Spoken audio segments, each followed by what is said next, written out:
Hello. ఇంత ఎర్లీగానా? Same old punctual Purushottam. ఓహో, మరి రిజల్ట్స్ వచ్చిన ప్రతిసారి టాపర్స్ లిస్ట్ లో ఎవరి పేరు ఉండేది? పవిత్ర సుకుమార్. ఇది నేను మాయ కూర్చునే బెంచ్. ఈ డెస్క్ కిందే తమరు మాయకి లవ్ లెటర్ పెట్టారు, గుర్తుందా? గుర్తుంది. ఎంత గొప్ప ప్రేమ కదా. మనం పెద్దయాక పెళ్లి చేసుకుని 3 పిల్లలు. నువ్వేనా తక్కువ? బ్రేక్ టైమ్ లో నువ్వు దీపక్ గడ్ ఇక్కడికే వచ్చి గంటలు మాట్లాడేవారు కదా. అయినా ఏముండేది అంత మాట్లాడుకోవడానికి మీకు?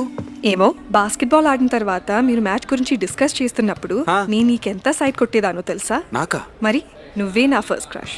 కానీ నీకు మాత్రం మాయ కదా. మరి దీపక్ గడ్ సంగతి ఏంటి? వాడు నీకన్నా హ్యాండ్సమ్ ఉండేవాడు, అందుకే ఎస్ చెప్పా. మరి నీతోలో నా ఫోటో ఎందుకు లైక్ చేసావు?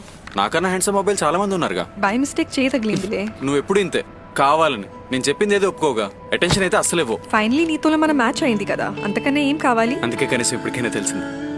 అప్పట్లో నేను మాయ కోసం రాసిన లెటర్ చూసావా? నేనేంటి, అందరూ చూశారు. దాంట్లో ఒక చీజీ లైన్ ఉంది కదా, to my future wife. So ఆ లెటర్ లో నేను మాయ కోసమే రాశానని ఎక్కడైనా మెన్షన్ చేశాను? ఆ బెంచ్ లో కూర్చుంది మాయ ఒక్కరితే కాదు. నో, ఊరికి సోచ్ చెప్పకు. మరి అప్పుడు ఇద్దరు తెగ తిరిగేవాళ్ళుగా, ఏదో రిలేషన్షిప్ లో ఉన్నట్టు. అంత అందమైన నాకు ఓకే చెప్పాక మిస్ చేసుకోవడం ఎందుకు లేని కంటిన్యూ అయిపోయాను.